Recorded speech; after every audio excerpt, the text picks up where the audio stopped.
Hey everybody, what is up? Welcome back to Final Trade. I wanted to talk about an entirely different mathematical problem with specking and buying tons of cheap cards to gamble on.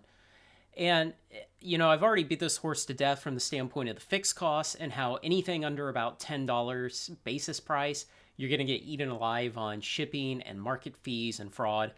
And, $10 to $20 is kind of that transitionary level, but $20 and above is where you can really overcome the market and shipping fees and start making money without the card necessarily having to quadruple or quintuple in price.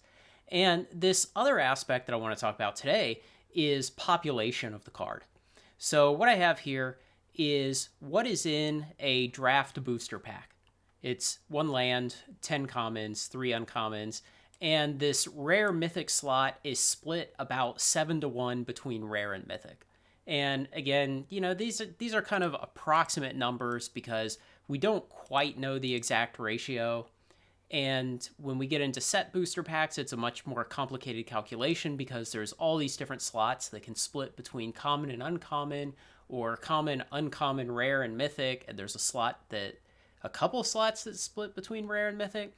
But what you come out with on average for set boosters is one land, 6.5 commons, 3.2 uncommons, 1.1 rare, and zero point 0.2 mythics. And so right off the bat, I mean, this is why I always say buy set boosters instead of draft boosters if you're looking to just pool nice cards and have fun opening packs, because you get more rare and mythics, a lot fewer commons.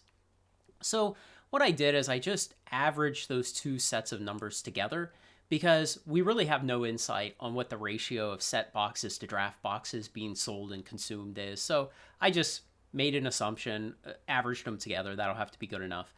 Then I went through and I said for the newest expansion coming out here, Kamigawa Neon Dynasty, I said, what are the populations of cards within that set at each of those rarities? So it has 30 cards at the land rarity, 125 at common, 102 at uncommon, 182 at rare, and 56 at mythic.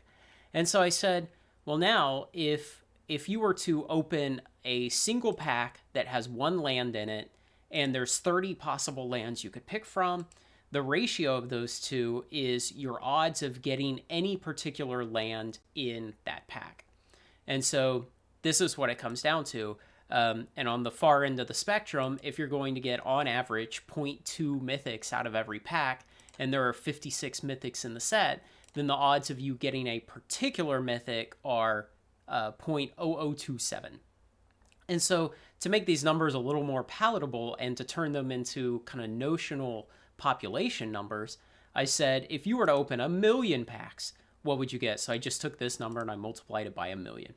And so this is what we really want to focus on, because if you go and you buy 921 copies of a junk card and it's at the common rarity, then if 1,000,000 packs get opened, there will be 66,000 copies of that card out there in existence. But if it's at the mythic rarity, there will be about 2,700 copies of it out there. And so if you're expecting a card to quadruple, quintuple in price, whatever, if you're expecting the card to go to the moon just for you to break even on an investment in a 30-cent card, can you really expect it to shoot crazy high if it has a giant population in existence?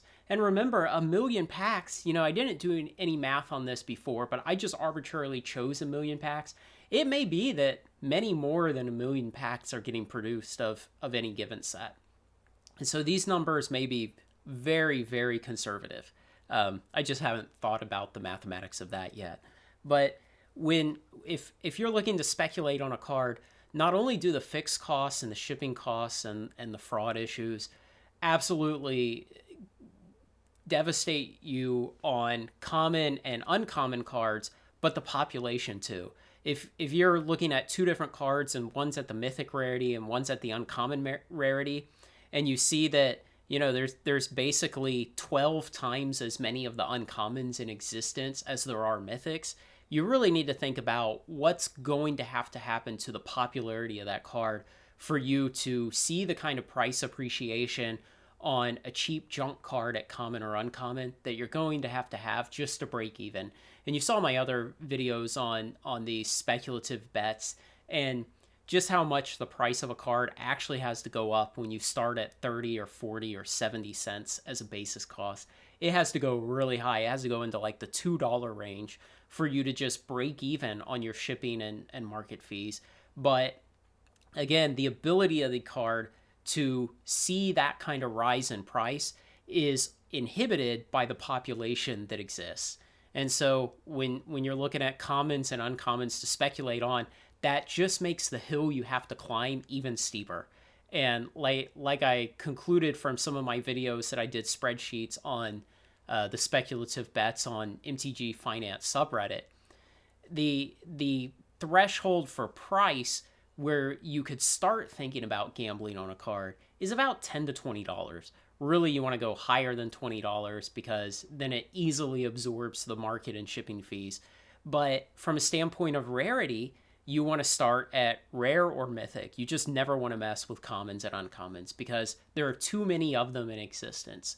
There's just too many that were printed, and you see the ratios here. If you just move from betting on uncommon cards to betting on rare cards, there's about 1/5 to 1/6 as many in existence. And so it's going to be much more plausible that the market can move the kind of way you need it to move to actually make some money.